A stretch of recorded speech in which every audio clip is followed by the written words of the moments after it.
Halo anak-anak, hari ini kita akan belajar PPKN. Kita akan belajar mengenal bagian-bagian rumah atau mengenal ruangan-ruangan yang ada di sebuah rumah. Yuk kita lihat ruangan yang pertama. Yang pertama itu adalah kamar tidur. Menurut kalian, benda apa saja yang bisa kita temukan di kamar tidur? Ya, tentu saja pasti ada kasur ya, kemudian ada bantal, ada selimut, ada lemari pakaian, banyak sekali. Nah, kamar tidur itu digunakan sebagai tempat untuk tidur atau tempat untuk beristirahat. Nah, biasanya ada juga beberapa orang yang menggunakan kamar tidur sebagai tempat untuk belajar. Sekarang kita akan melihat contoh ruangan yang kedua, yaitu kamar mandi. Nah, tentu saja di dalam kamar mandi kalian akan menemukan ada keran air, ada kloset, dan kamar mandi itu digunakan sebagai tempat untuk mandi.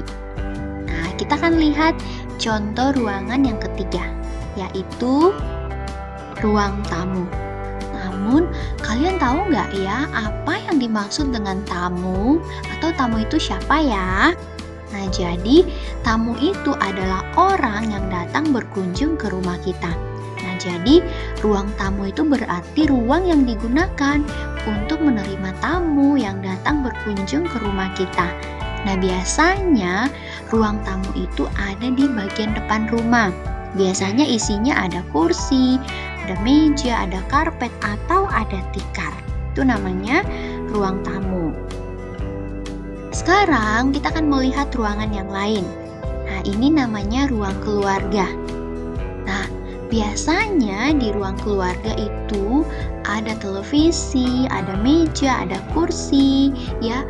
Dan ruang keluarga ini biasanya terletak di bagian atau di tengah-tengah rumah. Nah, ruang keluarga ini digunakan sebagai tempat untuk berkumpul, untuk mengobrol atau bersantai bersama dengan anggota keluarga yang lain. Kemudian, contoh ruangan yang ada di sebuah rumah pastinya itu adalah dapur.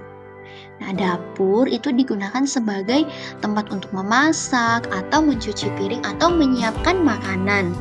Nah, dapur itu biasanya berada atau terletak di bagian belakang rumah. Nah, di dapur kalian bisa menemukan ada kompor atau alat memasak, ada rak piring, ada gelas atau tempat untuk mencuci piring. Dan selanjutnya adalah ruang makan. Nah, ruang makan ini biasanya terletak di dekat dapur. Nah, biasanya di ruang makan itu ada meja, ada kursi, dan ruang makan ini digunakan sebagai tempat untuk makan bersama dengan anggota keluarga. Oke, nah sekarang yang selanjutnya adalah halaman rumah. Biasanya halaman rumah ini berada di luar rumah, ada di depan rumah atau di belakang rumah. Nah, jadi di halaman rumah kalian bisa bermain, kalian bisa merawat tanaman. Jadi banyak sekali hal-hal yang bisa dilakukan di halaman rumah. Oke anak-anak, demikian materi dari Miss Lia hari ini. Terima kasih.